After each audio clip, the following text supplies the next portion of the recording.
O cheiro de óleo velho e cimento úmido impregnava o ar frio da garagem, misturando-se ao odor azedo de desespero. Helena, 42 anos, encolheu-se sobre o colchão fino jogado no chão, sentindo o frio do concreto atravessar o tecido e gelar seus ossos. Ao seu lado, envoltos em um único cobertor puído, dormiam seus filhos. Lucas, com seus 14 anos, ressonava baixo, um som que antes a confortava e agora soava como uma acusação. Sofia, com apenas 8, murmurava em sonhos. Seu rostinho sereno, uma dolorosa contradição com a realidade que os cercava. Helena sentiu uma pontada na lombar, um lembrete constante das noites mal dormidas, desde que a vida que conhecia se desfez. O som distante de uma sirene cortou a noite, um lamento metálico que ecoava o vazio em seu peito. Ela fechou os olhos com força, tentando em vão bloquear o som, o cheiro, a sensação esmagadora de fracasso que a sufocava como uma mão invisível em sua garganta. Cada respiração era pesada, carregada com a poeira daquele lugar que não era um lar. Sobre o caixote de madeira que servia de mesa, ao lado de uma garrafa de água pela metade, repousava todo o seu patrimônio. Uma única nota de R$ 50, amassada e gasta, testemunha de uma contagem e recontagem ansiosa ao longo do dia. Helena olhou para a nota e sentiu a náusea subir à sua garganta. Era um insulto, uma piada cruel do destino.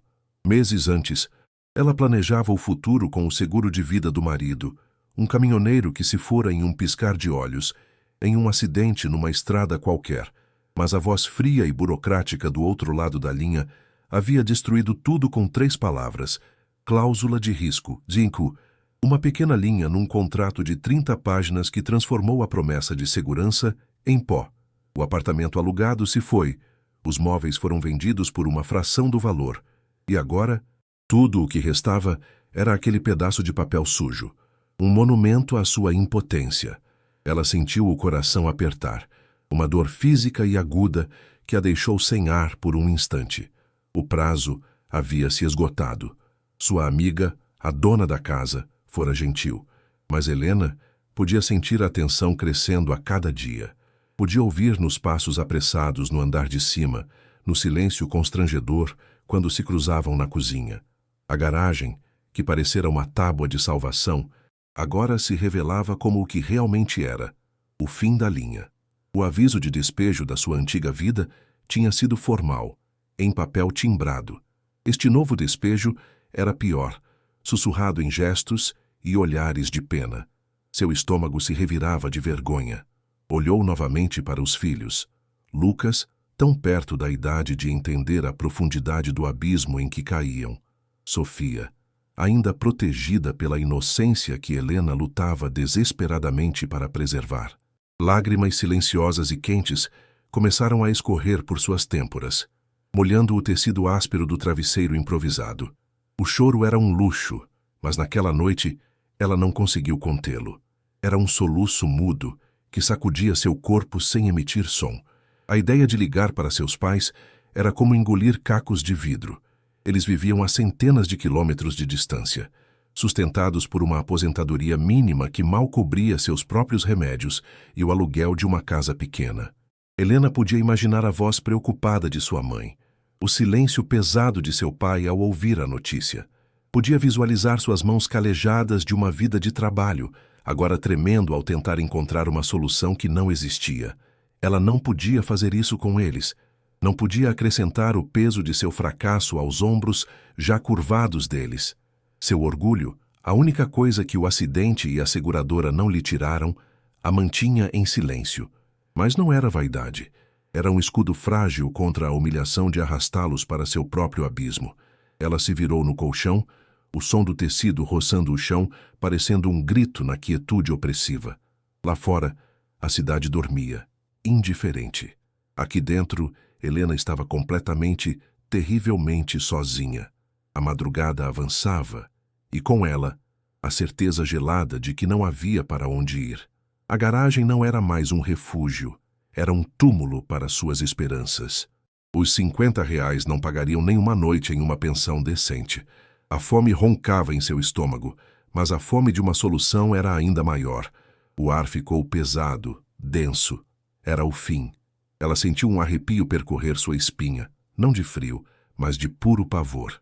O futuro era uma parede escura e sólida bem na sua frente. Esta é a história de Helena, uma mulher que chegou ao ponto mais baixo que uma mãe pode alcançar. Uma história sobre como, às vezes, o fundo do poço é exatamente o lugar onde tesouros esquecidos e segredos mortais estão enterrados. Se você acredita que a esperança pode nascer da mais profunda escuridão e quer descobrir o que o destino reservou para ela, inscreva-se agora em nosso canal e ative as notificações. A jornada de Helena está apenas começando, e você não vai querer perder o que ela está prestes a encontrar. A luz pálida da manhã se infiltrou por uma fresta na porta da garagem, traçando uma linha de poeira no ar e caindo diretamente sobre o rosto de Helena. Ela não havia dormido. A cada rangido da casa, a cada carro que passava na rua, seu corpo se retesava, esperando a batida na porta que significaria o fim. Foi nesse estado de vigília febril que seus olhos pousaram em um jornal velho, usado para forrar o chão. Um anúncio pequeno, em negrito, saltou da página: grande leilão de bens e sucatas, ferro velho do Jorge. As palavras pareciam zombar dela. Sucata. Era o que ela sentia que sua vida havia se tornado. Mas no fundo do seu desespero, uma faísca perigosa e irracional se acendeu. Uma ideia terrível, a única que restava. Ela se levantou, o corpo doendo, e dobrou cuidadosamente a única nota de R$ 50, guardando 40 no bolso do casaco e segurando os 10 restantes na mão suada. O som do papel amassando era o único plano que ela tinha. Ela acordou as crianças com uma suavidade que não sentia. A voz um sussurro para não quebrar a frágil calma da manhã. A jornada até a periferia foi um calvário silencioso. O ônibus balançava e rangia, um monstro de metal quente que cheirava a diesel e suor. Helena segurava a mão de Sofia com força, enquanto Lucas olhava pela janela com uma expressão fechada, os fones de ouvido criando uma barreira entre ele e o mundo, entre ele e a vergonha da mãe. As pessoas os olhavam. Helena sentia os olhares como agulhas em sua pele, julgando suas roupas gastas, a palidez de seu rosto, o medo em seus olhos. Ela se encolheu no assento de plástico duro, sentindo o calor pegajoso grudar em suas costas. A cada parada, mais gente entrava, apertando-os, roubando o pouco ar que havia. Quando finalmente desceram, o sol do meio-dia os atingiu como um golpe. O ferro velho ficava no fim de uma rua de terra batida, um lugar esquecido pela cidade. O cheiro de metal enferrujado e óleo queimado era tão forte que fez Sofia torcer o nariz. Helena sentiu o estômago gelar. O que ela estava fazendo ali, arrastando seus filhos para um cemitério de objetos mortos na esperança de encontrar vida? O lugar era um labirinto caótico de carcaças de carros, montanhas de eletrodomésticos retorcidos e pilhas de metal que pareciam ossadas de gigantes. O som era uma cacofonia de metal batendo, vozes gritando lances e o zumbido insistente de moscas. Homens rudes, com as mãos e roupas sujas de graxa, a observavam com uma curiosidade desdenhosa. Ela era um pássaro exótico e frágil em um ninho de abutres. Lucas se encolheu para perto dela, o rosto uma máscara de repulsa. Helena o ignorou, seus olhos varrendo a desordem, procurando por... ela não sabia o quê. Um milagre. Uma resposta. Foi então que ela ouviu, espremido entre uma pilha de pneus carecas e um trator sem motor. Um trailer Touriscar dos anos 70. A pintura, um dia talvez branca e azul, estava agora descascada e coberta por longas lágrimas de ferrugem. As janelas estavam sujas, os pneus murchos há décadas. Era uma visão patética, uma relíquia de férias felizes de uma família que já não existia. Mas para Helena, naquele instante, não era uma sucata. Era uma forma, tinha paredes, tinha um teto. Ela sentiu o coração bater descompassado. Um tambor de pânico e esperança. Ela se aproximou, ignorando os olhares. Tocou a lataria fria e áspera, sentindo a textura da ferrugem sob seus dedos. Imaginou um fogãozinho funcionando, uma cama quente para Sofia, um lugar para Lucas fazer seus deveres, uma porta que eles pudessem trancar. A imagem era tão poderosa que a fez prender a respiração. Era um delírio, ela sabia, mas era o único delírio ao seu alcance. O leiloeiro, um homem gordo e suado em cima de um caixote, gritou o número do lote. Lote 37, trailer Turiscar, ano 75, sem documentos, vendido no estado em que se encontra. Lance inicial, R$10. Uma risada baixa percorreu o pequeno grupo de compradores. R$10. Era o preço de uma piada. Ninguém se moveu. O silêncio se estendeu, pesado e humilhante. O leiloeiro estava prestes a passar para o próximo item. Foi agora ou nunca. O medo e a vergonha lutaram uma batalha feroz em sua garganta. Com um tremor que percorreu todo o seu corpo, Helena ergueu a mão. Não era um gesto firme. Foi um movimento hesitante, quase um pedido de desculpas. Todos os olhos se viraram para ela. O leiloeiro semicerrou os olhos mal surpreso. R$10 da senhora ali. Dou-lhe uma... Ele esperou. O silêncio era esmagador. Helena podia ouvir seu próprio sangue pulsando nos ouvidos. Os homens ao redor a encaravam, alguns com pena, outros com desprezo. Lucas virou o rosto, desejando que o chão o engolisse. Dou-lhe 2. A voz do leiloeiro ecoou pelo pátio poeirento. Helena sentiu um nó se formar em seu estômago. Por favor, que ninguém mais dê um lance. Por favor. O martelo de madeira bateu contra a mesa improvisada, o som seco e final cortando o ar. Vendido por R$10 para a senhora. Um suspiro coletivo, seguido de novos risinhos. Ela venceu. E a vergonha queimou seu rosto como febre. Ela se sentia nua, sua miséria exposta para todos verem. Ela tinha acabado de comprar um pedaço de lixo com o dinheiro do pão de seus filhos. Caminhou até a mesa do leiloeiro como se fosse para a forca, a mão tremendo ao entregar a nota de R$10. O homem pegou o dinheiro e lhe entregou uma única chave enferrujada, sem nem mesmo olhá-la nos olhos. O desprezo dele era palpável. Com a chave fria na palma da mão, ela se virou. Lucas estava de braços cruzados, o rosto uma tempestade de fúria e humilhação. É sério, mãe? Um trailer? É aqui que a gente vai morar agora? A voz dele era baixa, cortante. Sofia, por outro lado, correu na frente, sua inocência transformando o monte de ferrugem em uma casa de bonecas gigante. A gente tem uma casinha com rodas, mamãe. A alegria dela foi uma faca no coração de Helena. Ela forçou um sorriso que não alcançou os olhos e seguiu a filha. Cada passo em direção ao trailer, um passo para mais fundo no abismo que ela mesma cavara. O som dos seus sapatos no cascalho parecia contar a história de sua loucura.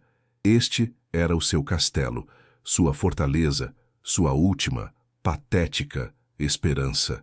A chave custou a entrar na fechadura, protestando com um rangido de metal contra metal. Helena teve que usar as 2 mãos e todo o peso de seu corpo para girá-la. A porta se abriu com um guincho longo e agonizante, como um gemido de dor. E então, o cheiro os atingiu.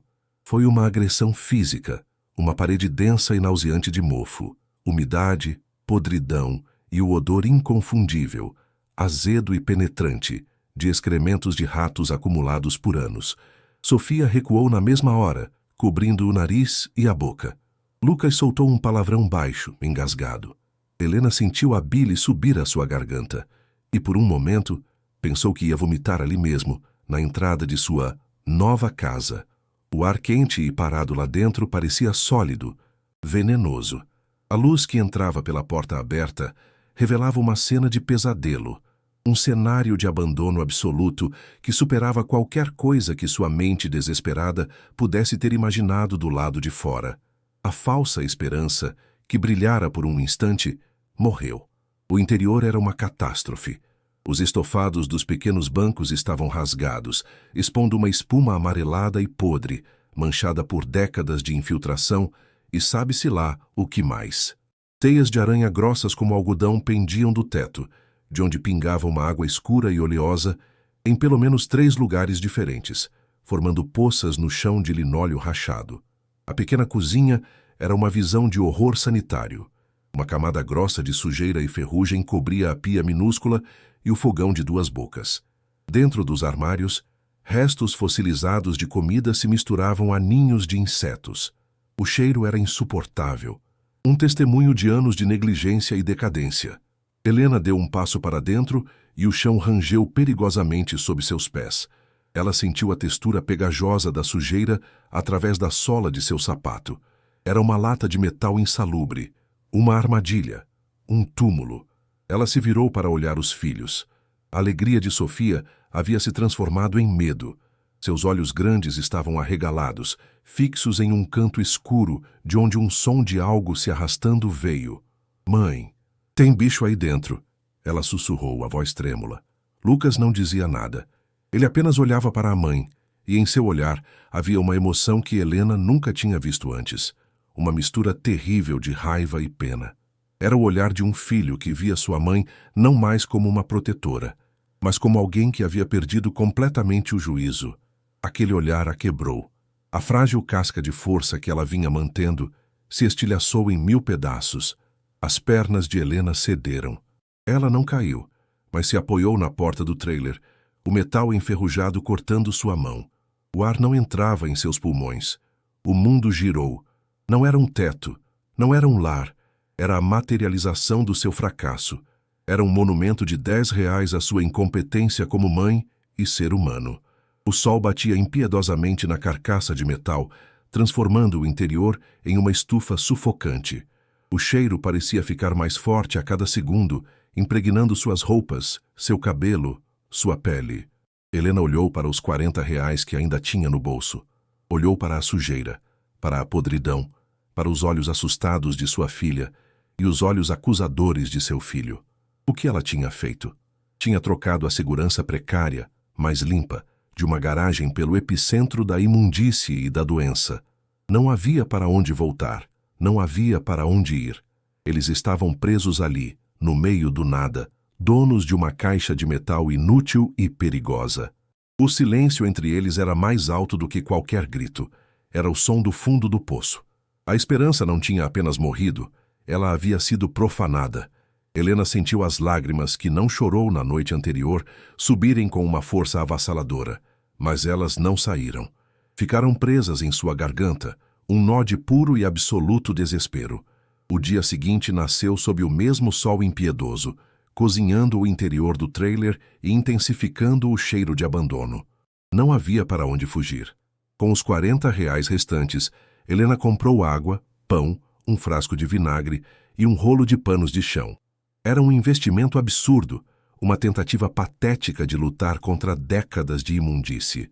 Ela começou a trabalhar com uma fúria silenciosa, um movimento mecânico nascido do mais puro desespero. Não era sobre limpar, era sobre não enlouquecer. Era sobre mostrar aos filhos que ela ainda estava lutando, mesmo que a batalha estivesse perdida.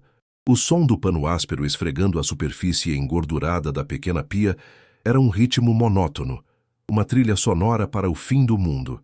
Cada gota de suor que escorria por sua testa era uma lágrima que seu orgulho se recusava a derramar.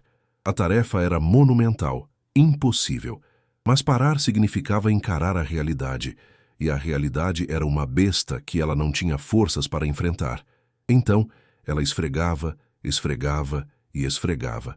Lucas se recusou a ajudar. Ele se sentou no degrau do lado de fora, os fones de ouvido no volume máximo, uma barreira de som contra a humilhação. Seu rosto adolescente era uma máscara de raiva e ressentimento, e cada olhar que ele lançava para dentro do trailer era uma adaga no coração de Helena. Ela não o culpava. Como poderia? Ela o arrastara para aquele inferno de metal. Já a pequena Sofia, com a resiliência inocente da infância, tentava ajudar. Com um paninho molhado, ela limpava a perna de uma mesa bamba, cantarolando uma melodia desafinada. Ver sua filha tentando criar um lar naquele lixo era ao mesmo tempo a coisa mais linda e a mais dolorosa que Helena já tinha visto. A visão partiu seu coração em dois. A força de vontade da menina contrastava brutalmente com a podridão ao redor. Um pequeno ponto de luz em uma escuridão avassaladora. Helena sentiu um nó na garganta. Ela precisava ser forte por Sofia, mesmo que se sentisse desmoronando por dentro, peça por peça a cada segundo. Foi nesse esforço fútil que o universo decidiu mover uma peça no tabuleiro. Enquanto Helena, de joelhos, tentava arrancar uma crosta de sujeira do chão, a voz fininha de Sofia cortou o ar pesado. Mamãe, olha! A menina estava agachada perto do beliche inferior, um amontoado de madeira escura e colchão rasgado. Ela apontava com seu dedo mindinho para a base. Essa madeira tá solta. Helena suspirou, o cansaço pesando em seus ombros. Provavelmente era apenas mais uma parte quebrada daquela carcaça inútil. É só mais uma coisa quebrada, meu amor, ela respondeu, a voz rouca de exaustão. Mas Sofia insistiu, uma teimosia infantil que, naquele dia, mudaria tudo. Não, mãe, olha aqui. Ela apontou de novo, desta vez para um ponto específico perto de um parafuso de fenda, quase totalmente coberto por ferrugem.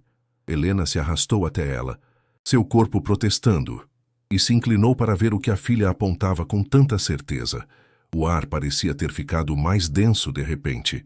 Helena semicerrou os olhos, focando no ponto que o dedo de Sofia indicava. Não era apenas um parafuso enferrujado. Ao redor dele, na madeira escura e gasta, havia uma série de arranhões finos e paralelos. Não eram marcas aleatórias de desgaste. Eram deliberadas. Eram marcas que só poderiam ter sido feitas por uma ferramenta. Uma chave de fenda, talvez, escorregando repetidas vezes ao tentar girar o parafuso. E a placa de madeira em si, uma peça de revestimento com uns 50 centímetros de comprimento, parecia ligeiramente desalinhada do resto da estrutura. Helena tocou a borda com a ponta dos dedos. A madeira se moveu. 1 milímetro, talvez 2, mas se moveu. O coração dela, que batia num ritmo lento de derrota, deu um salto violento. Um arrepio percorreu sua espinha. Um choque elétrico de adrenalina que a despertou de seu torpor.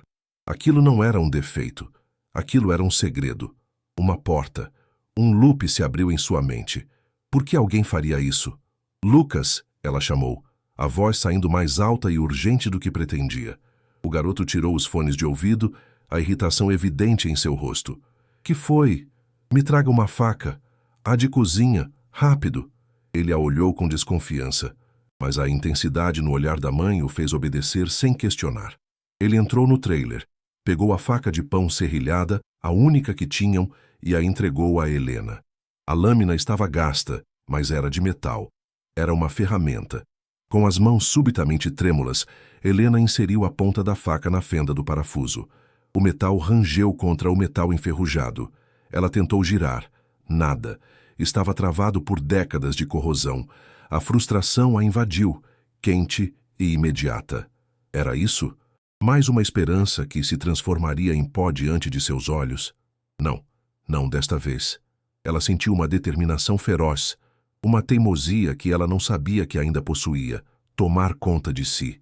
Ela não ia desistir daquela pequena anomalia, daquele fio de mistério. Ela mudou de tática. Em vez de girar o parafuso, enfiou a ponta da faca na fresta fina entre a placa solta e o resto da estrutura do beliche. Usou o cabo da faca como alavanca, empurrando com toda a força de seu corpo cansado. Um som de madeira seca estalando ecoou no silêncio do trailer. Mais forte, mãe! Sofia incentivou, os olhos brilhando de expectativa. Helena empurrou de novo, o suor escorrendo para seus olhos, ardendo. A madeira gemeu, resistindo. Ela sentiu os músculos de seu braço queimarem, a palma da mão doendo com a pressão contra o cabo da faca. Ela grunhiu com o esforço, colocando todo o seu peso, toda a sua frustração, toda a sua raiva naquele único ponto. E então, com um estalo seco e alto, a placa de madeira cedeu. Ela se soltou de um lado, abrindo-se como uma pequena porta para o assoalho escuro do trailer. O som da vitória, por menor que fosse, foi como música para seus ouvidos. Helena sentiu o coração disparar, batendo forte contra suas costelas. Um cheiro diferente subiu da abertura. Não era o cheiro de mofo e podridão do resto do trailer. Era um odor seco, empoeirado. O cheiro de coisas antigas guardadas por muito tempo. O cheiro de papel velho, de tecido esquecido. Helena se ajoelhou, o coração martelando. Pela abertura, ela viu não o chão de metal sujo que esperava, mas um compartimento escavado, um fundo falso. A escuridão lá dentro era total. Ela hesitou por um segundo. Um medo primordial, o medo do desconhecido, do que se esconde na escuridão, a fez recuar. Mas a curiosidade era mais forte. A possibilidade, por menor que fosse, de que aquilo contivesse algo, qualquer coisa que pudesse mudar sua situação, era uma força irresistível. Ela olhou para os rostos atentos de seus filhos, que a observavam em silêncio absoluto. Ela respirou fundo, o ar empoeirado enchendo seus pulmões, e esticou a mão para dentro do buraco escuro, tateando o vazio com os dedos. A pele de seu braço se arrepiou. Seus dedos tocaram algo. Não era a madeira áspera do assoalho. Era macio. E um pouco áspero. Era tecido, pano grosso, como lona, e por baixo do pano, algo que fez um barulho baixo e característico de plástico. Ela sentiu o coração na garganta. Sua mão explorou o objeto. Era um pacote, envolto em camadas. Era pesado, muito mais pesado do que um simples embrulho de pano deveria ser. Com a respiração presa na garganta, ela agarrou o pacote com as duas mãos e o puxou para fora. A poeira de décadas subiu em uma nuvem, fazendo-a tossir. O pacote caiu no chão com um baque surdo e pesado. Era um embrulho grande, sujo, amarrado com um barbante grosso que se desfez em pó ao ser tocado. Lucas e Sofia se aproximaram, seus olhos fixos no objeto misterioso. O ressentimento de Lucas havia desaparecido, substituído por uma fascinação atônita. O silêncio no trailer era tão profundo que Helena podia ouvir a própria pulsação em seus ouvidos, um zumbido de pura adrenalina. Com os dedos trêmulos, ela começou a desfazer o embrulho.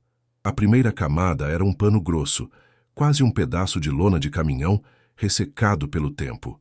Por baixo, várias camadas de sacos plásticos, amarelados e quebradiços, que se desfaziam ao toque. E dentro deles, finalmente, a fonte do peso. 3 caixas de metal. Eram caixas de munição, pintadas de verde-oliva, com fechos de metal enferrujados. Elas eram frias ao toque, um frio que parecia vir de muito tempo atrás, de um passado esquecido. Um terror gelado se misturou à excitação. O que poderia exigir um esconderijo tão elaborado dentro de um trailer abandonado por décadas? Armas? Drogas?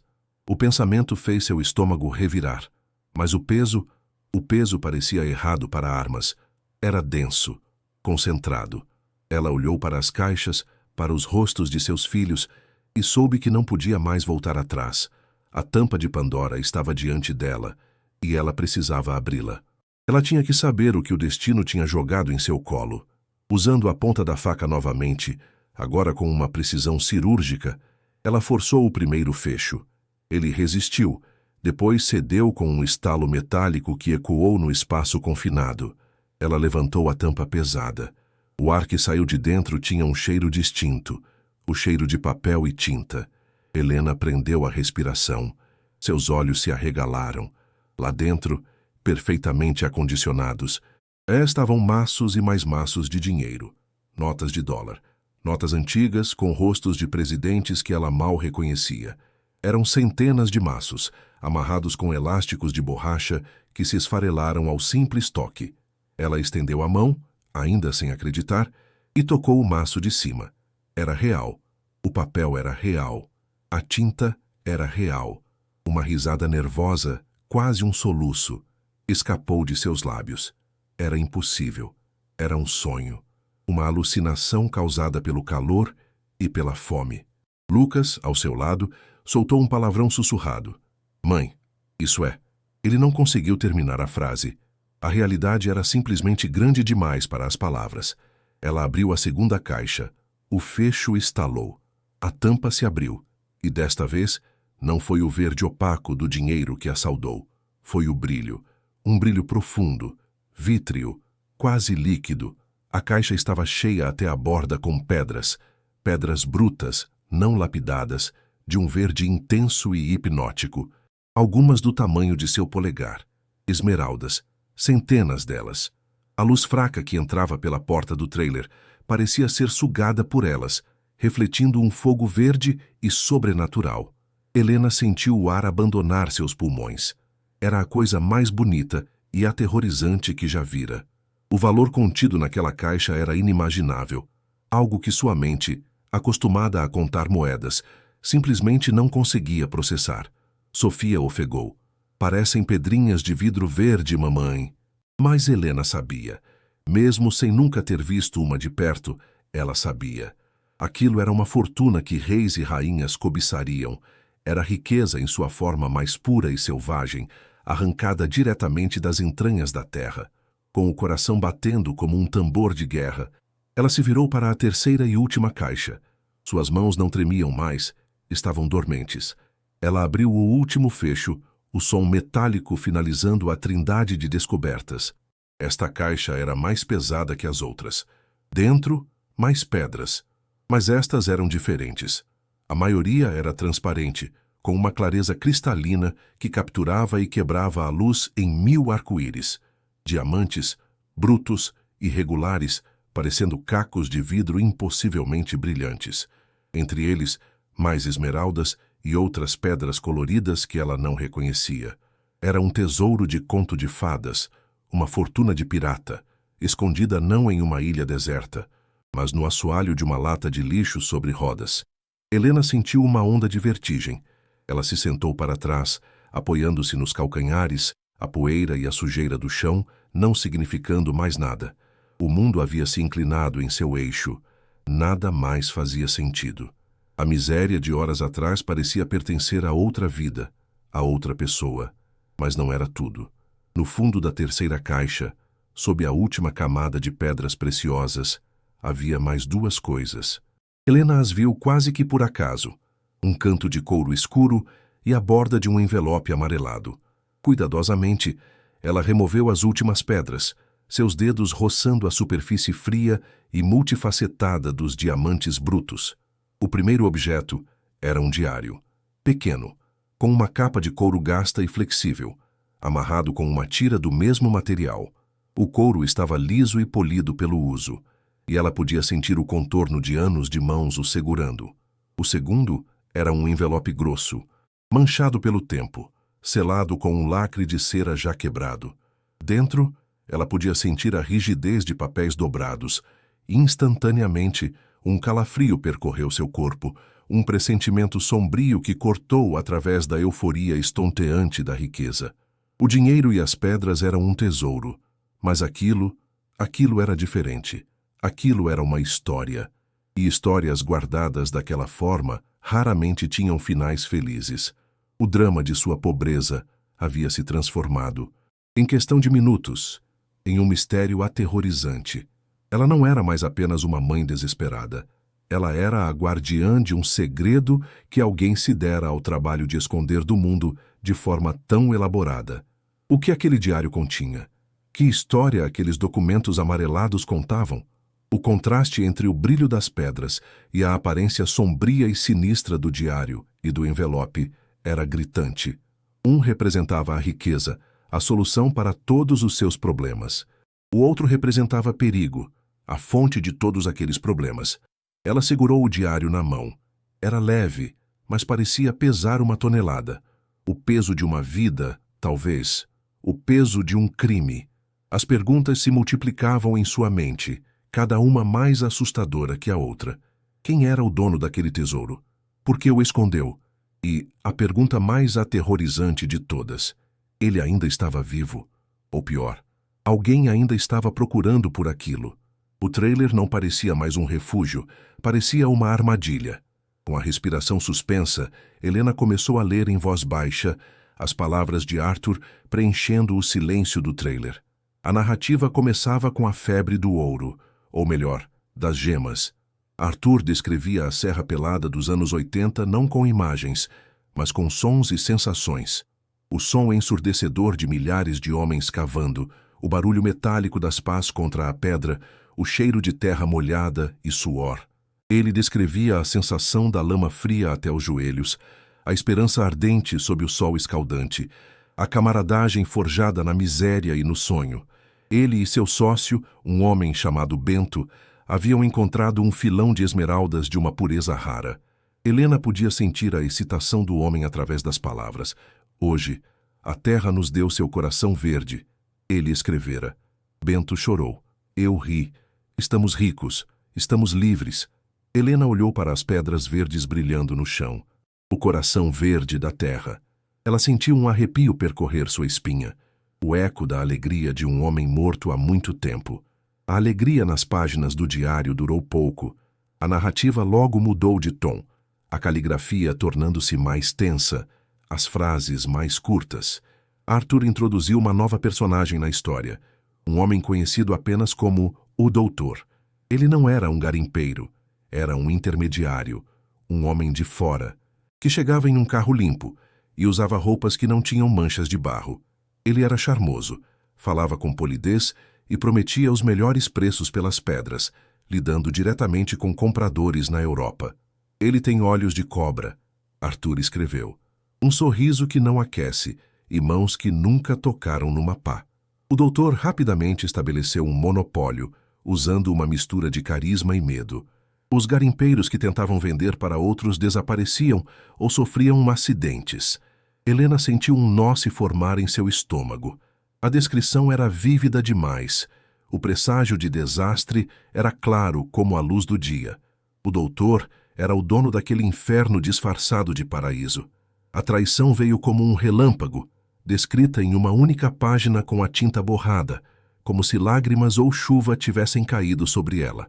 Ele matou Bento. Matou na minha frente. Helena ofegou, a mão cobrindo a boca. Arthur contava que o doutor os havia convocado para uma reunião noturna para finalizar a compra da produção do ano. A reunião foi uma emboscada. O doutor não queria comprar. Ele queria tudo. Arthur descreveu o som do tiro, abafado pela noite na serra. Descreveu o olhar de surpresa e traição no rosto de Bento antes de cair. O doutor e seus capangas se viraram para Arthur, mas ele, movido por puro instinto de sobrevivência, rolou por um barranco na escuridão, mergulhando na mata densa. Ele correu por horas, o som dos tiros e dos gritos ecoando em sua mente. Ele havia escapado, mas o que ele vira o marcaria para sempre. A náusea subiu à garganta de Helena. O tesouro no chão do trailer não era uma bênção. Era o produto de um assassinato a sangue frio. Nas entradas seguintes, escritas em locais diferentes, a paranoia de Arthur era palpável. Ele sabia que o doutor o caçaria até o fim do mundo, não apenas pelo dinheiro e pelas pedras que conseguiu levar na fuga, mas pelas provas. Antes da reunião fatal, Bento, desconfiado, havia entregado a Arthur um envelope. Se algo me acontecer, use isso, ele dissera. Arthur conseguiu escapar de Serra Pelada, escondido em um caminhão, levando consigo as 3 caixas de metal, tudo o que conseguiu salvar, e o envelope. Ele viveu como um fugitivo, movendo-se de cidade em cidade, sempre olhando por sobre o ombro. O trailer Turiscar, seu único bem de uma vida passada, tornou-se seu cofre e seu esconderijo. A última entrada do diário era curta, quase ilegível. Ele me achou. O cheiro dele está no ar. Deixo este seguro de vida aqui. Que Deus tenha piedade da minha alma e que o diabo leve a dele. Depois disso, as páginas estavam em branco. Helena fechou o diário. O silêncio no trailer era pesado, fúnebre. Com os dedos trêmulos, ela pegou o envelope amarelado. O papel era frágil, quase se desfazendo. O lacre de cera quebrado parecia um ferimento antigo. Ela despejou o conteúdo sobre o chão, ao lado das pedras brilhantes. Eram documentos. Alguns eram registros de contabilidade, colunas de números e nomes que ela não entendia, mas que pareciam registrar transações, valores, datas. Provavelmente os registros de venda ilegal que Arthur mencionara. Havia também o que parecia ser a cópia de uma transferência bancária para uma conta em um paraíso fiscal, com um nome que a fez prender a respiração: Valdemar Costa. O nome estava ali, claro como o dia, ligado a uma quantia exorbitante de dinheiro. Helena sentiu um calafrio. O fantasma sem nome do diário, o doutor, estava começando a ganhar um rosto, um nome real.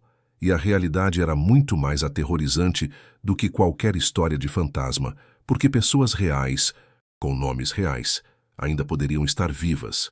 E poderiam estar procurando. Mas a prova mais devastadora, a peça que fez o coração de Helena parar por um segundo, era um pedaço de papel pequeno, rasgado de um caderno, dobrado várias vezes. A caligrafia era diferente da de Arthur. Era apressada, quase um rabisco desesperado, a de um homem que sabia que tinha poucos segundos de vida. Helena desdobrou o papel com o cuidado de quem manuseia uma relíquia. As palavras eram poucas, mas seu peso era o de uma vida inteira. A Valdemar Costa. O doutor, ele me traiu. Ele atirou em mim. Arthur, vingue-me. Era a confissão do sócio, Bento, escrita em seu último suspiro. Era uma voz do túmulo, um testemunho que cruzara 4 décadas para chegar às mãos dela, no chão imundo de um trailer enferrujado.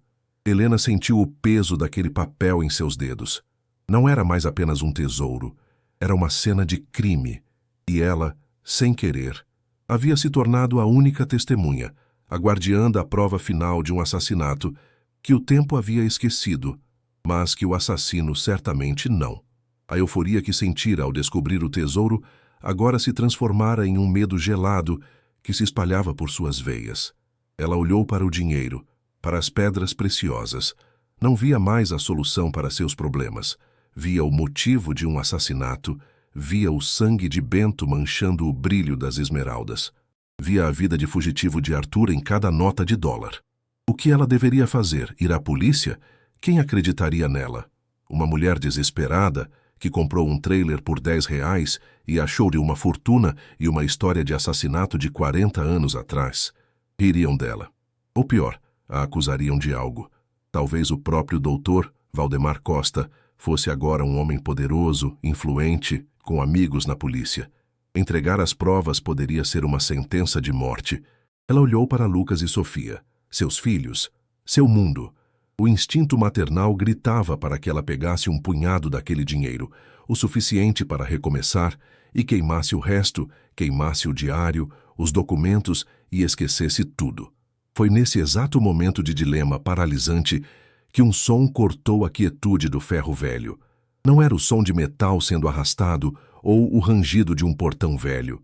Era um som suave, caro, o ronronar de um motor de luxo, aproximando-se lentamente pela rua de terra. Helena gelou. O som era tão deslocado naquele ambiente que parecia vir de outra dimensão. Instintivamente, ela agiu. Lucas, rápido! Coloque tudo de volta nas caixas. Tudo! Com uma velocidade nascida do pânico, eles jogaram as pedras, os maços de dinheiro, o diário e os documentos de volta para dentro das caixas de metal. Lucas, entendendo a urgência sem precisar de explicações, ajudou-a a empurrar as caixas de volta para o compartimento secreto. Helena forçou a placa de madeira no lugar, o coração martelando contra as costelas. O motor do carro desligou. Uma porta se fechou com um baque sólido e abafado. Passos. Alguém estava vindo em direção ao trailer, alguém que não pertencia àquele lugar. Helena se levantou, limpando a poeira das calças com as mãos trêmulas. Ela saiu do trailer, piscando contra a luz do sol, tentando parecer casual, como se estivesse apenas inspecionando sua nova e patética propriedade. Parado a alguns metros de distância, estava um homem. Ele era idoso, talvez com seus 75 anos, com cabelos prateados perfeitamente penteados para trás. Vestia uma calça de linho clara e uma camisa de botão impecavelmente branca, sapatos de couro que brilhavam mesmo na poeira.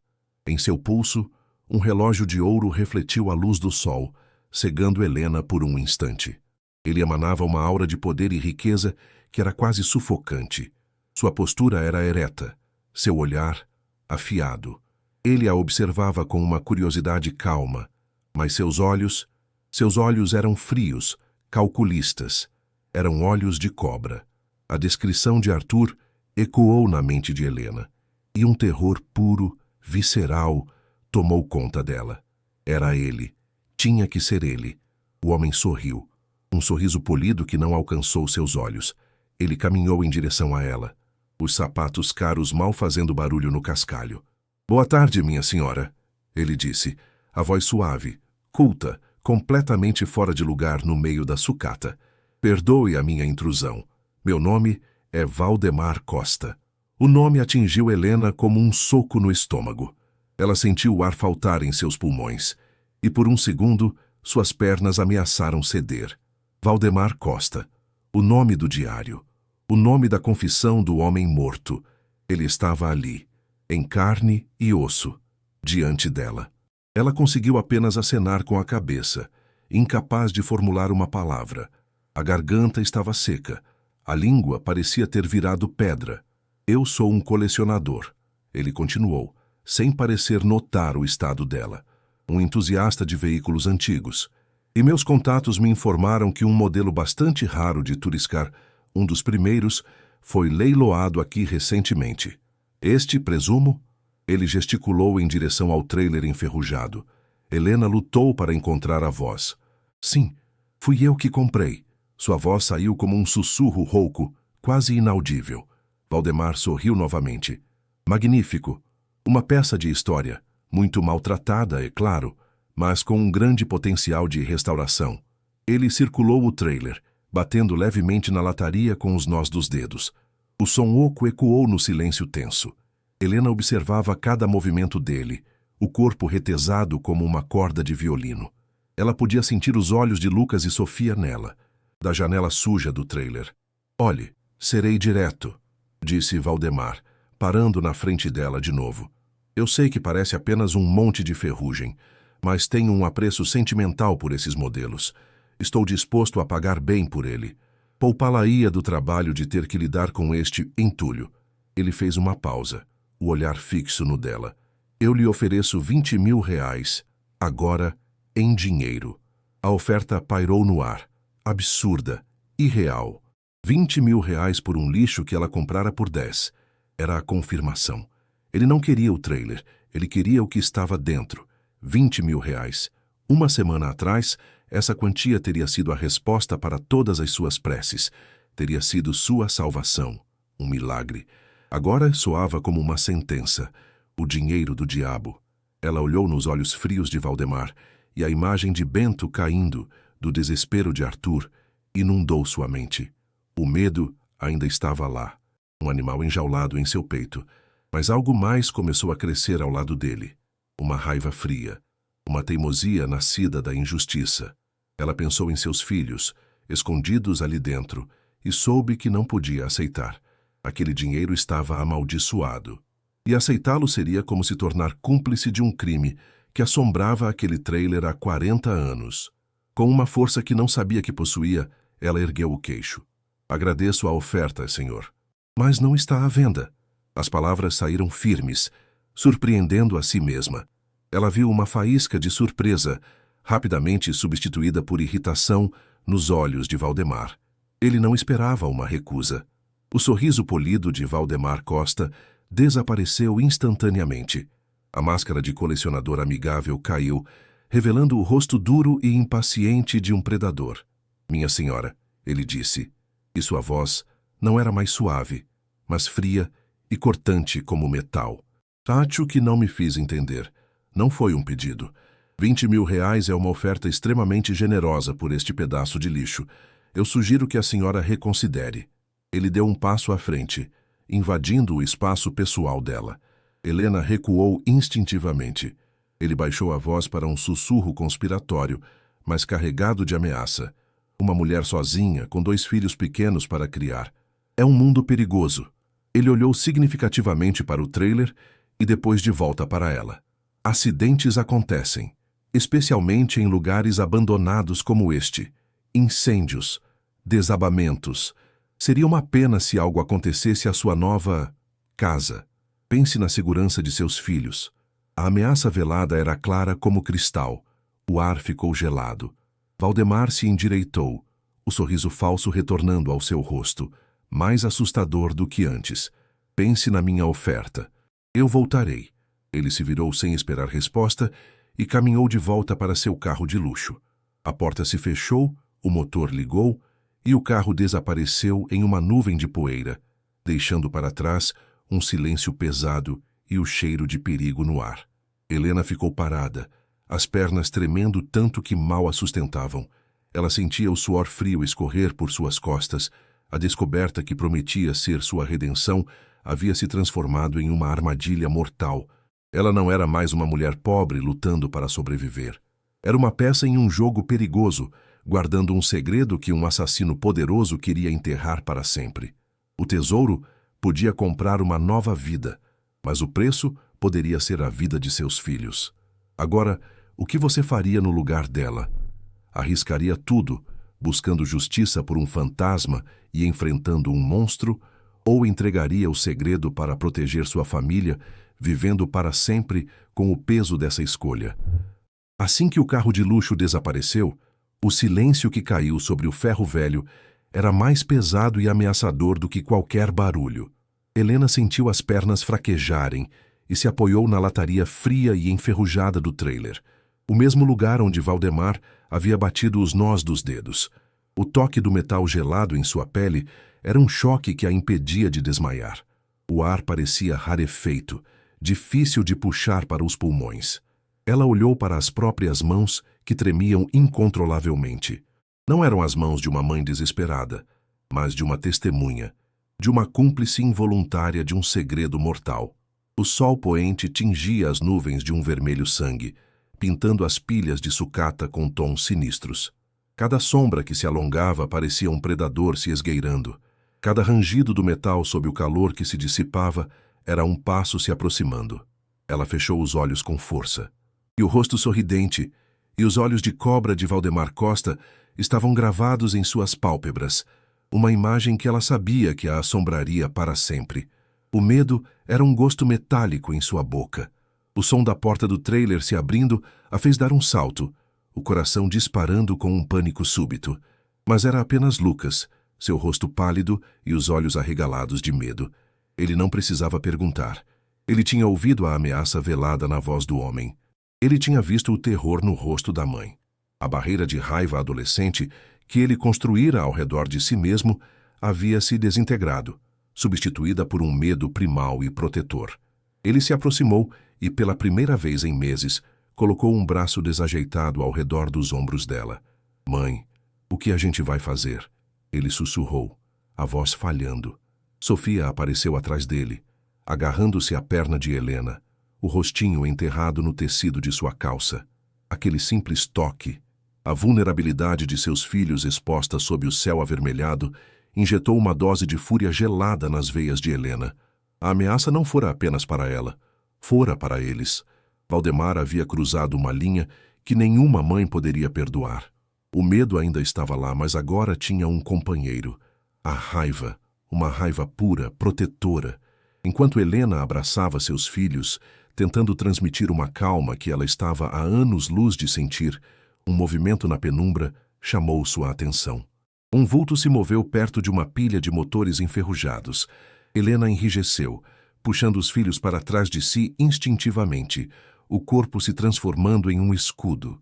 O coração dela batia tão forte que parecia que ia sair pela boca. Seriam eles? Os homens de Valdemar já haviam voltado. A figura deu um passo para a luz fraca do crepúsculo e a silhueta se revelou. Não era um capanga. Era um homem velho, curvado, apoiando-se em um pedaço de vergalhão como se fosse uma bengala. Era o dono do ferro velho, o homem que mal olhara para ela no leilão. Seu Jorge. Ele caminhava lentamente, cada passo acompanhado por um chiado asmático que cortava o silêncio. Seus olhos, fundos e sombreados pela idade, estavam fixos nela com uma intensidade surpreendente. Havia uma inteligência ali, uma lucidez que desmentia seu corpo frágil e seu semblante ranzinza. Ele parou a poucos metros de distância, o ar pesado com o cheiro de ferrugem, óleo velho e o odor quase medicinal de cânfora que emanava dele. "Eu vi o carro", disse ele, a voz um sussurro rouco, como o de papel lixa em madeira. "Um carro desses não entra aqui por acaso. Não nesta parte do mundo." Ele cuspiu no chão poeirento, um gesto de desprezo. Helena não respondeu, apenas o encarou, o coração ainda martelando. Ela não sabia se ele era uma ameaça ou algo mais. Naquele momento, todo ser humano era uma ameaça em potencial. "Era um homem velho, bem vestido?" ele perguntou, o olhar penetrante tentando ler a expressão dela. "Cabelos brancos, sapatos caros demais para essa poeira?" Helena sentiu um calafrio. Ela assentiu lentamente, a garganta tão apertada que as palavras não saíam. Seu Jorge fechou os olhos por um instante, um suspiro pesado escapando de seus lábios. O doutor, ele murmurou, a palavra saindo como uma maldição antiga. O desgraçado ainda está vivo. O nome fez o sangue de Helena gelar. Era real. Tudo era real. Você não comprou só um trailer, moça, continuou seu Jorge, abrindo os olhos e fixando-os nela novamente. Você comprou um fantasma, e o diabo que caçava ele. Ele se aproximou mais um passo, o som de sua respiração ofegante preenchendo o ar. Eu conheci o antigo dono, um rapaz. Chamava-se Arthur. Apareceu aqui há 40 anos, mais ou menos. Estava apavorado. Os olhos pareciam os de um bicho acuado. Tinha acabado de comprar esse trailer. Era o orgulho dele. Helena prendeu a respiração. A história estava se desvelando diante dela, contada por uma testemunha viva. Ele me fez um pedido. Disse que ia viajar, que precisava que eu guardasse o trailer para ele, que não deixasse ninguém chegar perto. Ninguém. A voz de Jorge falhou, carregada com o peso da memória. Ele olhou para o turiscar enferrujado com uma mistura de carinho e dor. Ele me deu um dinheiro. E me disse uma coisa que eu nunca esqueci. Ele disse, isso aqui não é só uma casa, seu Jorge. É meu seguro de vida, contra um homem muito poderoso. Helena sentiu as lágrimas subirem aos seus olhos. O diário, as palavras de Arthur, a paranoia. Tudo fazia sentido. Ele nunca voltou, disse Jorge, a voz baixa. Nas semanas seguintes, uns homens estranhos apareceram por aqui, procurando por ele, procurando pelo trailer. Um deles era esse mesmo aí, o doutor. Mais novo, claro, mas com os mesmos olhos de cobra. A confirmação atingiu Helena como um soco. Eu disse que não sabia de nada, que o rapaz tinha vendido o trailer e sumido. Eles me ameaçaram, reviraram tudo, mas eu tinha escondido o turiscar bem debaixo de umas lonas, atrás daquela montanha de geladeiras velhas. Ele apontou com o queixo para um canto escuro do pátio. Eles desistiram, mas eu nunca esqueci. Guardei o trailer, guardei a promessa que fiz a um homem que eu mal conhecia. Uma promessa de 40 anos. Seu corpo curvou-se um pouco mais, como se o peso daquela lealdade o estivesse finalmente esmagando. A honra daquele velho era uma fortaleza em meio à sucata. Mas o tempo, ele suspirou, o chiado em seu peito mais alto. O tempo cobra seu preço. Fiquei doente. Os médicos, os hospitais, o dinheiro acabou. Tive que leiloar tudo, cada parafuso, cada carcaça. Eu não queria. Por Deus, eu não queria. Vender o trailer foi como trair o rapaz. Foi como quebrar a promessa. Uma lágrima solitária escorreu pela sua face enrugada e suja de graxa. E parece que, ao fazer isso, eu pintei um alvo nas suas costas, moça. Porque aquele homem, o doutor, ele nunca desiste. Se ele está aqui depois de tanto tempo, é porque ele sabe. Ele sabe que o que ele procura ainda está aí dentro. Ele olhou diretamente para Helena. E seu olhar não era de acusação, mas de aviso. Tome cuidado. Ele não veio comprar um trailer. Ele veio buscar o que é dele. E ele não vai hesitar em passar por cima de você e das crianças para conseguir. Com essas palavras, ele se virou e se arrastou de volta para as sombras, desaparecendo em sua pequena casa nos fundos do terreno. A noite caiu de vez. A escuridão que engoliu o ferro velho naquela noite era diferente. Não era a escuridão tranquila e familiar do campo, nem a escuridão iluminada por postes de uma cidade. Era uma escuridão cheia de dentes, de cantos pontiagudos e perigos ocultos. Helena e as crianças se trancaram dentro do trailer, mas a fina porta de metal não oferecia conforto algum. Era uma armadilha, uma lata de sardinha esperando ser aberta. Helena fez as crianças se deitarem no beliche, cobrindo-as com o único cobertor. Ela se sentou no chão frio, as costas contra a porta, como se seu próprio corpo pudesse reforçá-la. Cada som do lado de fora era amplificado.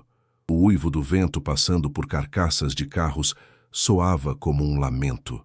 O som distante de um cachorro latindo parecia um alarme. O ocasional rangido do metal do próprio trailer era como o estalar de ossos. Ela sentiu um arrepio percorrer sua espinha. O tipo de arrepio que vem não do frio, mas do conhecimento de que você está sendo observado. Ela era uma presa, e o predador estava circulando. As horas se arrastavam com uma lentidão torturante. O silêncio dentro do trailer era quebrado apenas pela respiração suave de Sofia e pelo ocasional virar de Lucas na cama improvisada. Helena não ousava se mover. Seus sentidos estavam em alerta máximo. O cheiro de mofo e ferrugem agora estava misturado ao cheiro metálico do medo em seu próprio suor. Ela pensou no diário, nas pedras, no dinheiro, escondidos sob a tábua de madeira a poucos metros dela. O tesouro e a maldição, a solução e o perigo. Eram a mesma coisa. Ela sentiu o coração apertar, uma dor física de ansiedade. A oferta de Valdemar ecoava em sua cabeça. Pense na segurança de seus filhos. Era uma chantagem cruel, um golpe baixo que explorava seu único ponto fraco. Ela olhou para os filhos adormecidos. O amor que sentia por eles era uma força feroz, uma fogueira em seu peito. E essa força lhe dizia que ela não podia ceder. Ceder significaria entregar a justiça de Arthur e Bento. Significaria viver para sempre sob o poder daquele monstro. Foi então que ela ouviu. Não era o vento. Era um som deliberado, baixo, mas inconfundível. O rangido enferrujado do grande portão do ferro velho sendo forçado a abrir. O som foi seguido por um silêncio pesado e depois pelo barulho de passos. Não passos lentos e arrastados como os de seu Jorge. Eram passos pesados, confiantes. O som do cascalho sendo esmagado sob botas. E não era apenas uma pessoa. Eram duas. Helena congelou. O sangue pareceu se transformar em gelo em suas veias. Seu corpo inteiro ficou rígido. Eles voltaram. Valdemar não ia esperar por uma resposta. Ele tinha vindo buscar o que queria. Instintivamente, ela estendeu a mão e a colocou suavemente sobre a boca de Sofia, que murmurava em seu sono. Seus olhos encontraram os de Lucas no escuro. Ele estava acordado, e seus olhos refletiam o mesmo terror que ela sentia. Ele não se moveu, não fez nenhum som, apenas observava, paralisado, enquanto os passos se aproximavam cada vez mais do trailer. O som parou abruptamente bem do lado de fora. O silêncio que se seguiu foi o mais aterrorizante de todos. Era o silêncio da antecipação, o momento de calma antes da violência. Helena prendeu a respiração, seus pulmões queimando. Ela podia ouvir seu próprio coração batendo descontroladamente, um tambor frenético em seus ouvidos. Um sussurro baixo e áspero cortou a noite, indecifrável, seguido por um grunhido. Então, um som metálico, o clique de uma ferramenta de metal. Uma alavanca. Helena se encolheu, tentando se tornar o menor possível, tentando proteger seus filhos com sua presença. Um estalo agudo ecoou quando o metal da ferramenta foi forçado contra a fechadura. Madeira estalou, e então, com uma violência explosiva, a fechadura se partiu. A porta foi chutada para dentro com uma força brutal, batendo contra a pequena cozinha com um estrondo que fez o trailer inteiro tremer. Na abertura da porta, recortadas contra a pálida luz da lua, duas silhuetas enormes e escuras se materializaram. Eram como pesadelos que ganharam vida. O pânico tomou conta de Helena. Um grito primal, um som de puro terror animal, subiu por sua garganta. Os homens não hesitaram. O da frente, um gigante com ombros largos, entrou no trailer, o espaço tornando-se claustrofóbico e minúsculo com sua presença. O cheiro de cigarro barato e suor azedo invadiu o ambiente, sufocando-a. Ele se moveu com uma velocidade surpreendente, e antes que Helena pudesse reagir, uma mão pesada como um torno de ferro agarrou seu braço, puxando-a para cima com força. A dor foi aguda, e ela soltou um gemido. Sofia acordou com o barulho e começou a chorar. Um som fino e desesperado que partiu o coração de Helena. "Cala a boca, garota!" rosnou o segundo homem, que ficou na porta. Lucas saltou do beliche, o medo transformado em fúria. "Larga a minha mãe!" Ele gritou, a voz de adolescente falhando, e se jogou contra o homem que segurava Helena. Foi um gesto fútil. O homem mal se moveu, simplesmente o empurrou para o lado com um braço, fazendo-o cair sobre a mesa bamba. Enquanto Helena se debatia, o som do choro de Sofia e o grito de dor de Lucas preenchendo o caos Algo aconteceu. Um som vindo de fora rasgou a noite. Não foi um grito nem um tiro. Foi um estrondo ensurdecedor, cataclísmico. Um som profundo e ressonante de metal pesado colidindo com metal oco, seguido imediatamente pelo tilintar agudo de um para-brisa se estilhaçando em 1000 pedaços. O barulho foi tão violento e inesperado que todos congelaram por uma fração de segundo. Os 2 capangas se viraram instintivamente na direção do som. Os olhos arregalados, a brutalidade em seus rostos substituída por pura surpresa. O aperto no braço de Helena afrouxou. Naquele instante de hesitação, uma voz rouca e desesperada gritou da escuridão do pátio. Helena, agora, pega as provas e corre. Era seu Jorge. Aquele velho frágil e doente acabara de criar a distração de que precisavam. Ele tinha jogado algo pesado, uma bigorna talvez, no teto de um dos carros velhos. Ele estava arriscando sua vida por eles. Aquela fração de segundo foi um presente divino. A adrenalina, a fúria materna e o grito de seu Jorge se fundiram em um único impulso irresistível. Helena não pensou. Ela agiu. Com uma força que não sabia possuir, ela torceu o corpo e mordeu a mão que a segurava, cravando os dentes com toda a força. O homem urrou de dor e raiva, soltando-a. Naquele instante de liberdade, ela se jogou no chão, arrancou a placa de madeira do compartimento secreto, o som da madeira raspando quase inaudível em meio ao caos. Suas mãos mergulharam na escuridão, procurando não pelo dinheiro, mas pelo que importava. Ela agarrou o diário e uma das caixas, a mais pesada, a que continha os diamantes e a confissão de Bento. Ela sabia instintivamente que aquelas eram as provas mais importantes. Lucas, Sofia, para fora, agora! Ela gritou, a voz firme e cheia de uma autoridade que ela não sentia. Ela empurrou a caixa e o diário nos braços de Lucas, que a olhava atônito. Corre! Ela ordenou. Lucas, segurando o tesouro e a maldição, não hesitou. Ele agarrou a mão de Sofia e a puxou para fora da porta do trailer. Helena o seguiu, tropeçando no degrau, sentindo a mão do capanga roçar suas costas. Ela não olhou para trás. Eles correram cegamente pela escuridão do ferro velho, um labirinto de monstros de metal retorcido.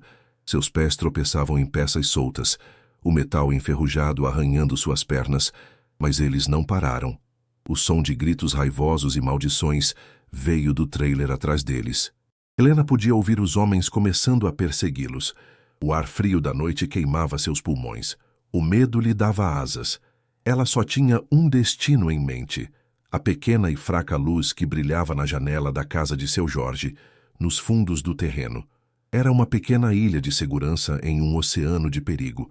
Ela podia ver a silhueta do velho na porta, acenando para eles, chamando-os para a segurança.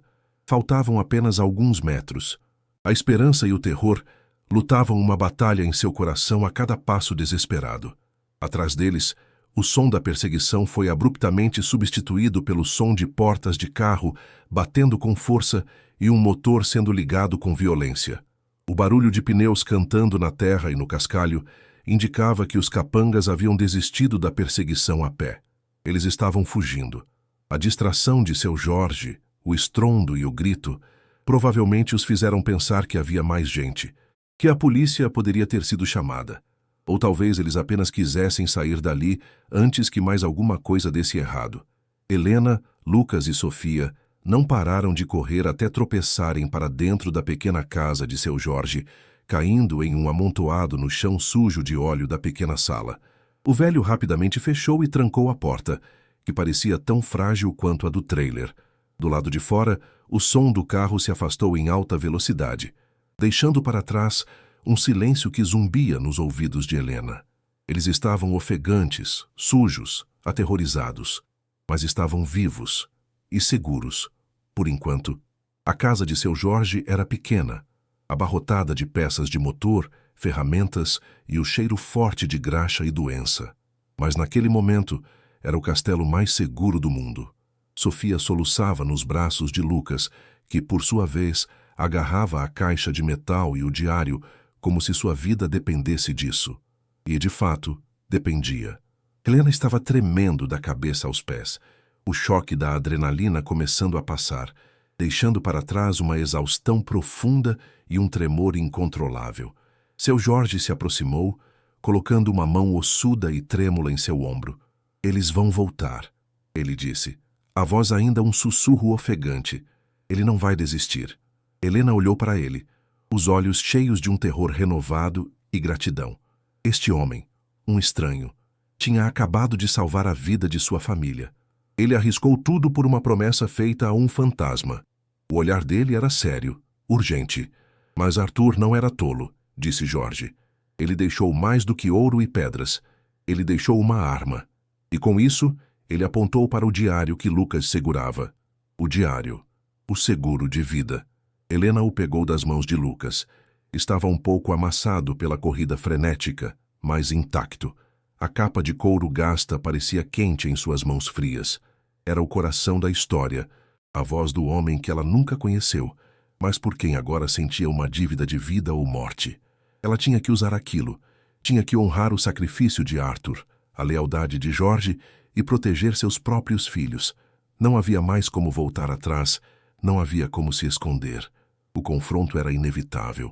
Valdemar Costa declarara guerra ao invadir sua privacidade e ameaçar seus filhos. Agora, ela tinha que lutar de volta. Não apenas com a força de uma mãe protegendo suas crias, mas com as armas que um fantasma lhe deixara. O ponto de virada havia chegado. Não era mais uma questão de sobrevivência, de encontrar um teto ou comida. Era uma questão de justiça, uma batalha entre uma mãe sem nada e um monstro que tinha tudo. E a batalha final estava prestes a começar, ali, no coração daquele ferro velho. Seu Jorge, vendo a determinação tomar o lugar do medo nos olhos de Helena, pegou o diário das mãos dela com um cuidado surpreendente. Seus dedos grossos e calejados, acostumados a lidar com metal pesado, folhearam as páginas amareladas com uma delicadeza quase reverente, como se estivesse tocando algo sagrado. Ele não estava lendo as palavras. Ele conhecia aquela história pelo coração, pela promessa que a selara. Ele foi direto para o final, para a contracapa interna de couro. Ali, arranhado na superfície escura com a ponta de uma faca ou uma caneta sem tinta, quase invisível na luz fraca, havia algo que Helena não notara. Não eram palavras, era uma sequência de números, um número de telefone. Arthur me mostrou isso, na noite em que me pediu para guardar o trailer, sussurrou Jorge. Ele disse, se o doutor me pegar, e se um dia alguém de bem achar isso, ligue para este número. É a única pessoa que acredita em mim. É a nossa única chance. Uma chance. Uma linha tênue de esperança rabiscada no couro gasto. A atmosfera na pequena casa mudou. O medo ainda estava presente, um zumbido baixo e constante. Mas agora havia um novo elemento. Um plano. Uma direção. A sensação de impotência que atormentara Helena por tanto tempo começou a se dissipar, substituída por uma urgência elétrica. O número de telefone parecia pulsar na luz fraca da única lâmpada do cômodo. Era um elo com o passado, uma ponte para um futuro possível onde Valdemar Costa não pudesse mais machucar ninguém. Era uma aposta desesperada, baseada na fé de um homem morto e na memória de um velho doente. Helena olhou para o telefone fixo e antigo de seu Jorge, um aparelho preto de disco, coberto de poeira. Aquele objeto arcaico poderia ser a chave para sua salvação ou sua condenação final. Ela sentiu o peso do olhar de seus filhos e de seu Jorge sobre ela. A decisão era dela. O próximo passo era dela. E ela sabia que, ao discar aquele número, estaria desencadeando uma avalanche que não poderia mais controlar. A hora de se esconder havia acabado. Helena pegou o diário, seus dedos traçando os números arranhados no couro. A caligrafia era desesperada, irregular. Era o último ato de fé de um homem encurralado. Ela caminhou até o telefone velho, sentindo o chão de cimento frio sob seus pés descalços. Cada passo era pesado, deliberado. Ela pegou o fone pesado, sentindo o plástico frio e empoeirado em sua mão. O som da linha, um zumbido constante e baixo, era o som do abismo. Ela respirou fundo, o cheiro de óleo e mofo da casa de Jorge enchendo seus pulmões. Ela pensou em seu marido, em Arthur, em Bento. Homens cujas vidas foram ceifadas ou destruídas pela ganância de um único monstro. Ela pensou em seus filhos, dormindo exaustos e aterrorizados em um colchão improvisado a poucos metros de distância.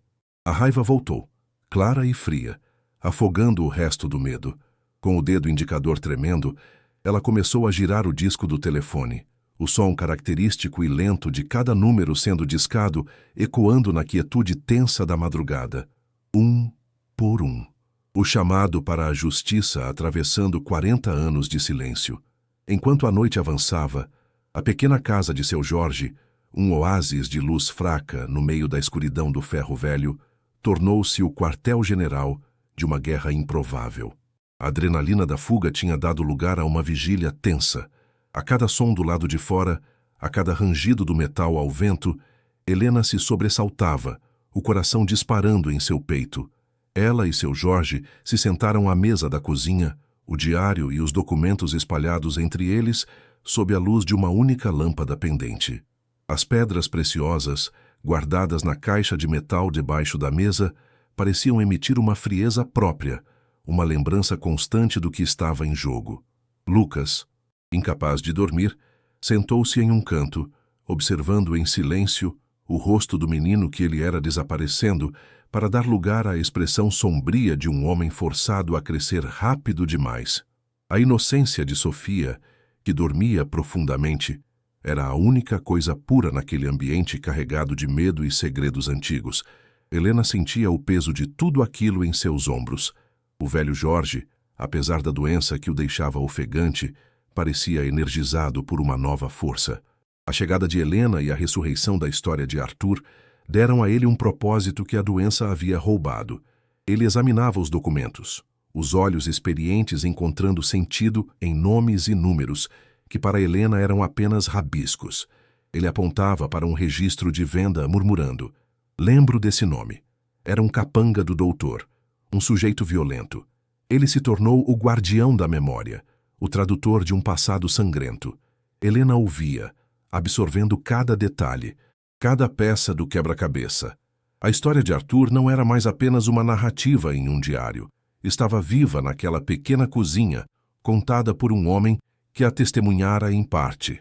A conexão entre eles se fortaleceu, uma aliança forjada no perigo compartilhado e na busca por uma justiça há muito adiada. Eles não eram mais apenas um velho doente e uma mãe desesperada.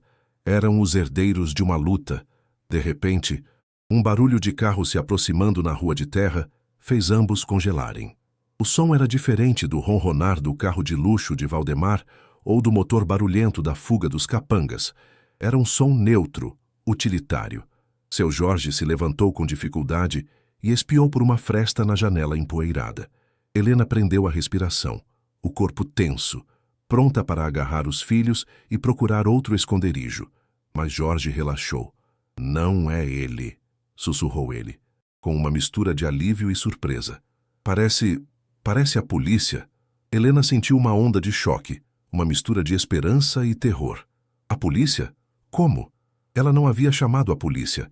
Ela tinha ligado para o número do diário, um número que atendeu em uma cidade a centenas de quilômetros de distância. Uma voz sonolenta de um homem que, ao ouvir os nomes Arthur e Valdemar Costa, ficou em silêncio por um longo momento antes de dizer, com uma urgência repentina: "Não saia daí, não fale com ninguém. A ajuda está a caminho." A ajuda havia chegado. 2 viaturas sem identificação pararam do lado de fora do portão do ferro velho. Homens em trajes civis, mas com a postura inconfundível de policiais, desceram em silêncio, movendo-se com uma eficiência discreta e profissional. Eles não usavam sirenes. Aquela não era uma operação comum. Helena viu as luzes azuis e vermelhas desligadas, apenas o brilho dos faróis cortando a escuridão do pátio. Um dos homens, mais velho, com um rosto cansado e determinado, aproximou-se da porta da casa de Jorge e bateu suavemente. "Senhora Helena, sou o promotor federal Matias. A senhora ligou para o meu antigo número." A voz era calma, mas carregava uma autoridade inquestionável. Era a voz do telefone. A voz que Arthur, 40 anos atrás, confiava que um dia ouviria seu chamado. Helena sentiu as pernas fraquejarem de alívio. Ela abriu a porta. O homem que um dia fora um jovem advogado de direitos humanos investigando crimes no garimpo estava ali, agora com o poder do Estado por trás dele. O clímax da noite não foi de violência, mas de revelação. Na pequena cozinha, sob o olhar atento do promotor Matias e de 2 agentes federais, Helena e seu Jorge contaram toda a história. Helena entregou o diário, a confissão de Bento e os registros de Valdemar. O promotor examinou os documentos com uma familiaridade sombria. Eu investiguei o desaparecimento de Arthur por anos, disse ele, a voz carregada de uma frustração antiga. Sabíamos que Valdemar Costa estava por trás disso, mas nunca tivemos provas concretas. Ele era o Doutor, um fantasma, protegido, poderoso, até hoje. Ele olhou para o diário em suas mãos como se fosse uma relíquia sagrada. Isto muda tudo. A confissão de Bento é escrita no momento da morte. É irrefutável. Ele olhou para Helena e, pela primeira vez, ela viu um traço de admiração em seus olhos cansados. A senhora não tem ideia do que fez esta noite. A senhora acabou de desenterrar um monstro.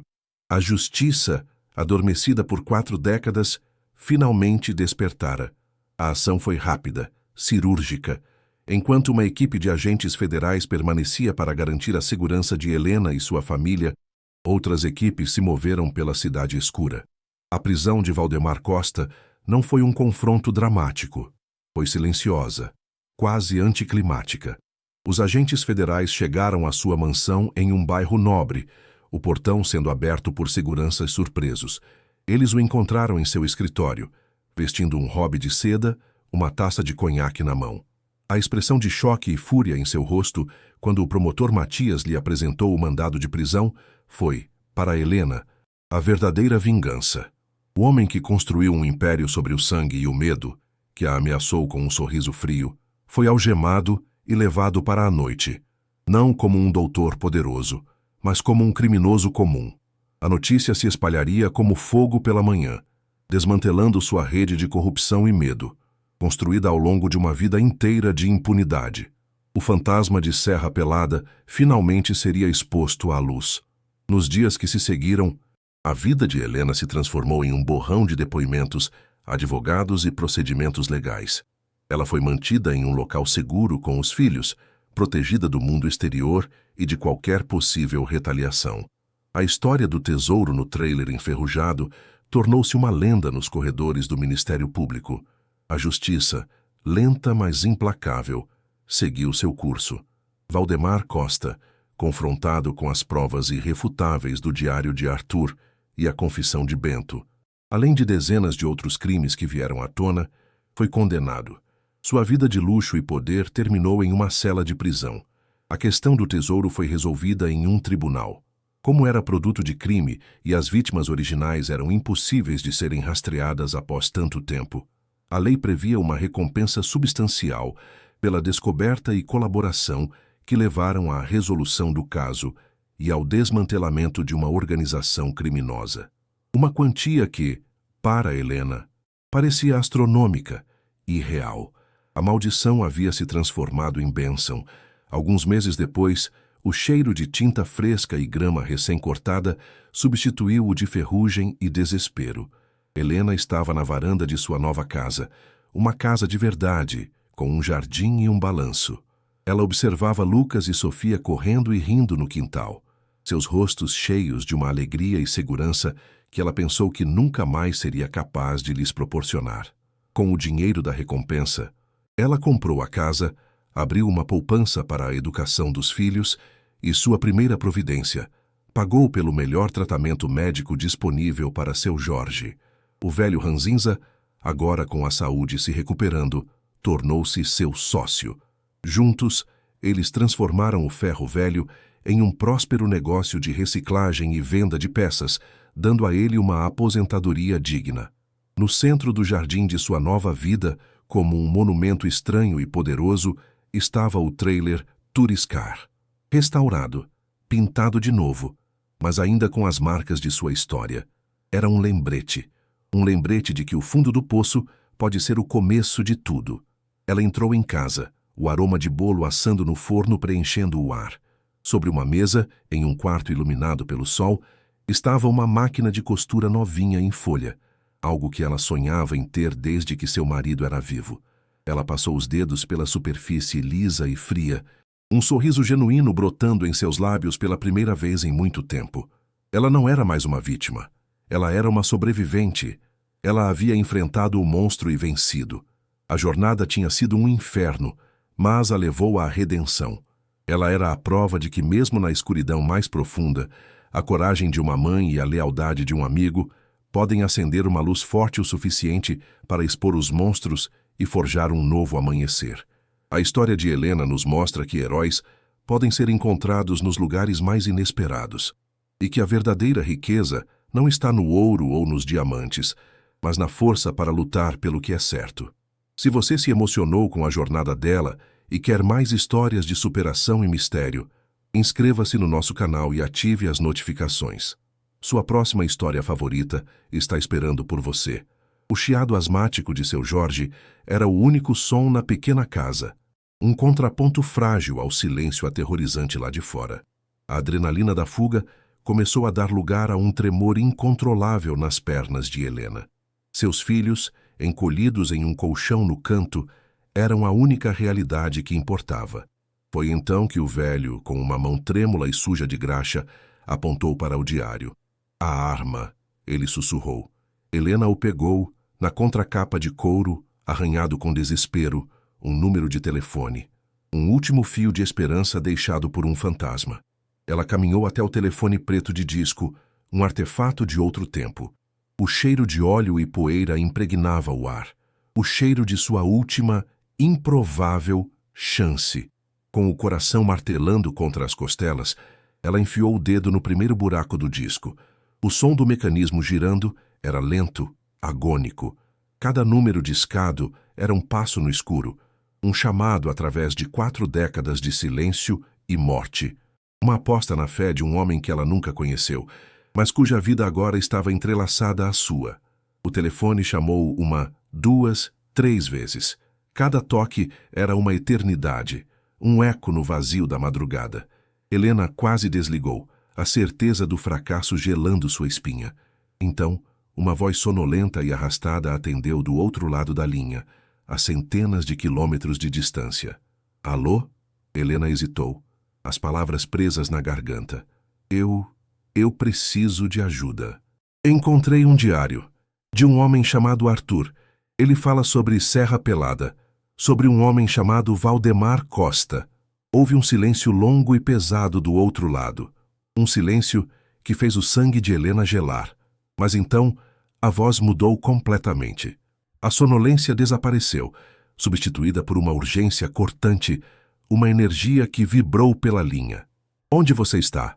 O homem perguntou, agora totalmente desperto. Não saia daí. Não fale com ninguém. A ajuda está a caminho. Eram as palavras mais bonitas que Helena já ouvira. A voz era a de Matias, o jovem advogado que Arthur mencionara, agora um influente promotor federal, cuja carreira fora assombrada por aquele caso não resolvido. A espera foi torturante. Cada minuto se arrastava, e a pequena casa de seu Jorge parecia encolher, tornando-se uma gaiola frágil. Helena se sentou no chão, abraçando os joelhos, o olhar perdido na escuridão do lado de fora da janela. Teria sido um trote cruel, uma falsa esperança para aprofundar seu desespero. Então há luzes, mas não os faróis ameaçadores de um carro de luxo. Eram luzes discretas, aproximando-se sem o alarde de sirenes. 2 viaturas sem identificação pararam em frente ao portão do ferro velho. Figuras escuras e eficientes desceram, movendo-se com a precisão silenciosa de predadores profissionais. Helena sentiu o coração na garganta. Mas estes não eram os capangas de Valdemar. Estes homens emanavam ordem, não caos. Uma batida suave na porta fez Helena e Jorge pularem. Senhora Helena, sou o promotor federal Matias. A senhora ligou para o meu antigo número. A autoridade em sua voz era inconfundível. A cavalaria, que ela nem sabia que existia, havia chegado. O jogo tinha virado. Na pequena cozinha de seu Jorge, sob a luz amarelada de uma única lâmpada, O passado finalmente veio à tona. A mesa de metal, normalmente coberta de graxa, tornou-se a mesa de evidências de um crime que durou 40 anos. Helena, com a voz trêmula, mas firme, narrou tudo, desde o leilão por R$ 10 até a ameaça velada de Valdemar. Seu Jorge complementava a história com suas memórias do jovem e assustado Arthur. O diário, a confissão de Bento e os documentos foram entregues ao promotor Matias. Ele os examinou com uma familiaridade sombria, seus olhos percorrendo as páginas como se reencontrasse um velho inimigo. Sabíamos, ele disse, a voz baixa e carregada de frustração. Sempre soubemos que era ele, mas ele era um fantasma, protegido por camadas de poder e dinheiro. Nunca tivemos a prova cabal. Ele ergueu a nota de Bento, o papel frágil tremendo em sua mão. Até agora, senhora, a senhora não faz ideia. A senhora acabou de dar uma voz a todos os fantasmas que Valdemar Costa criou. A prisão de Valdemar Costa não foi um espetáculo de violência, mas um ato de justiça poética e silenciosa.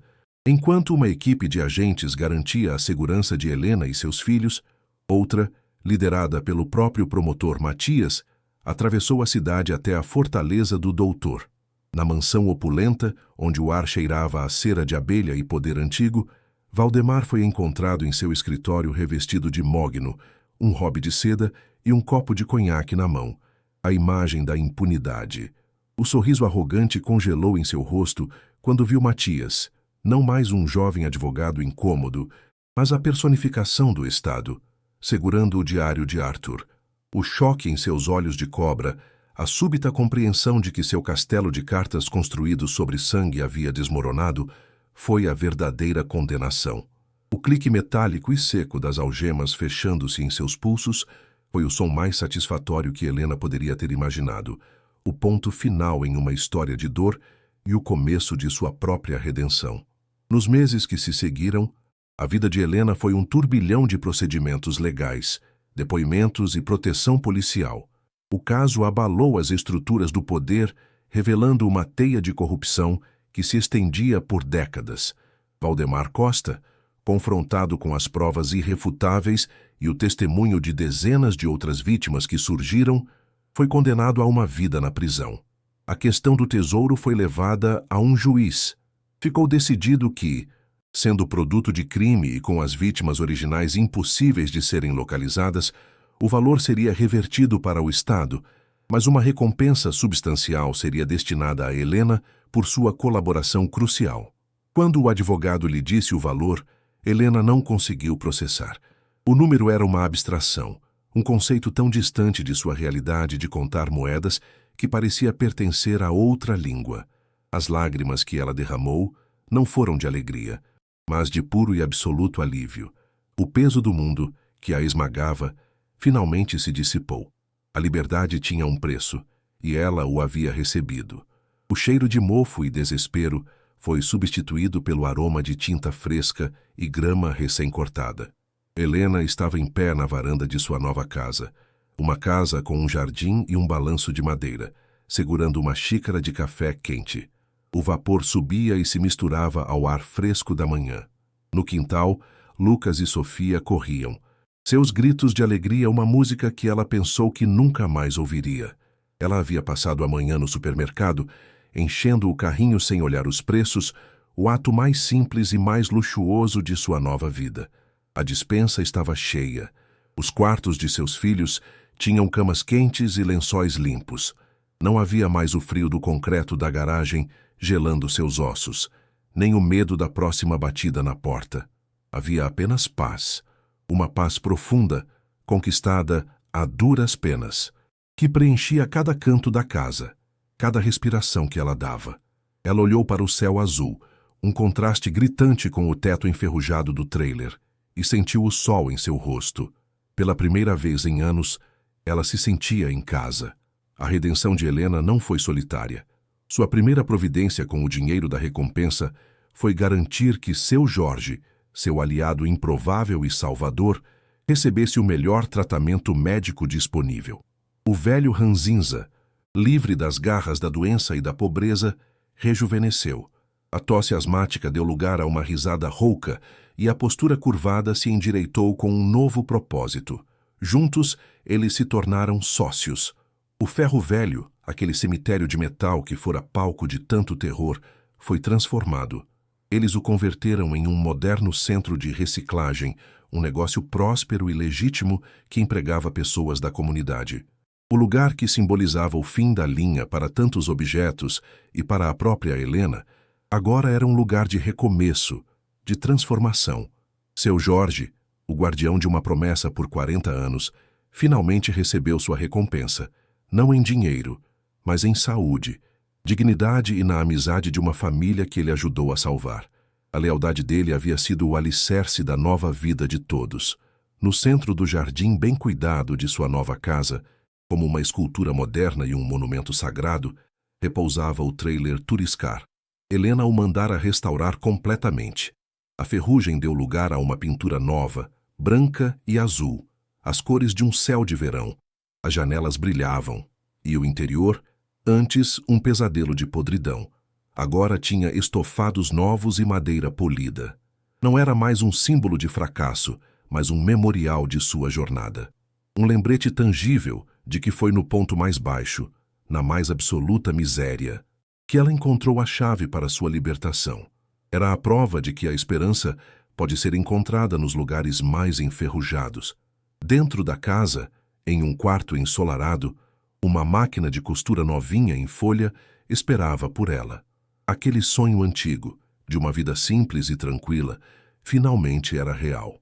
Ela olhou do trailer para a máquina de costura e sorriu. A guerra tinha acabado. Ela podia, finalmente, apenas ser, apenas viver.